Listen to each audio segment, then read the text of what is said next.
Hello बच्चों, let's see this question and here this question say difference between the total value of export and import is called dash। यानी कि import और export के बीच का जो difference होता है उसको क्या बोला जाता है। तो ये आपसे इस क्वेश्चन में पूछा है।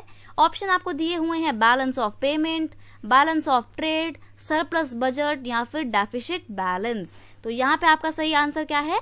आंसर है बैलेंस ऑफ ट्रेड, यानी कि ऑप्शन सेकंड यहाँ पे आपका बिल्कुल सही आंसर रहने वाला है। अब इसको समझते हैं कि ये क्या होता है, बैलेंस ऑफ ट्रेड क्या होता है। देखो, जब भी हम ट्रेड करते हैं तो ट्रेड का मतलब क्या होता है? The exchange of goods among people, states and countries is referred to as trade. Export and import are its two main component। यानी कि चीज़ों का लेन देन चाहे वो लोगों के बीच में हो रहा हो, चाहे वो अलग अलग स्टेट या राज्यों के बीच में हो रहा हो या अलग अलग कंट्रीज के बीच में ही क्यों ना हो रहा हो, उस लेन देन को बोला जाता है ट्रेड। और इस ट्रेड के दो मेन कंपोनेंट हैं, दो मेन एलिमेंट है, एक है एक्सपोर्ट और एक होता है इंपोर्ट, यानी कि सामान को बेचना और सामान को खरीदना। तो ये जो है तो ट्रेड के दो मेन इंपॉर्टेंट एलिमेंट होते हैं। तो एक्सपोर्ट और इंपोर्ट के बीच का जो डिफरेंस होता है, एक्सपोर्ट का मतलब होता है जब हम जो सामान बाहर बेच रहे होते हैं, निर्यात को बोला जाता है। एक्सपोर्ट का मतलब क्या होता है?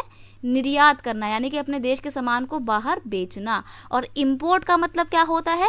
आयात करना, यानी कि बाहर के देशों के सामान को खरीदना। तो इंपोर्ट और एक्सपोर्ट, आयात और निर्यात के बीच का जो डिफरेंस होता है, जो अंतर होता है, उसको बोला जाता है बैलेंस ऑफ पेमेंट। अगर एक्सपोर्ट ज़्यादा होगा तो फेवरेबल बैलेंस ऑफ ट्रेड होगा, और अगर इंपोर्ट ज़्यादा होगा और एक्सपोर्ट कम होगा, यानी कि हम अपने देश का सामान बाहर कम ही बेच रहे हैं लेकिन ज़्यादा से ज़्यादा सामान खरीद रहे हैं, तो वो होगा अनफेवरेबल बैलेंस ऑफ ट्रेड। तो बैलेंस ऑफ ट्रेड होना बहुत ज़रूरी है, क्योंकि अगर हम घाटे में जाएंगे तो क्या होगा? हम एक्सपोर्ट तो बहुत कम कर रहे हैं लेकिन बाहर के देशों का सामान बस खरीदे जा रहे हैं, तो हमारे देश का फॉरेन एक्सचेंज जाता जा रहा है, तो ये गलत हो जाएगा। तो बैलेंस ऑफ ट्रेड होना बहुत ज़रूरी है। इनफैक्ट कोशिश करनी चाहिए किसी भी कंट्री को कि वो फेवरेबल बैलेंस ऑफ ट्रेड में ही रहे, जो उनकी कंट्री की प्रॉस्पेरिटी के लिए भी बहुत अच्छा होगा।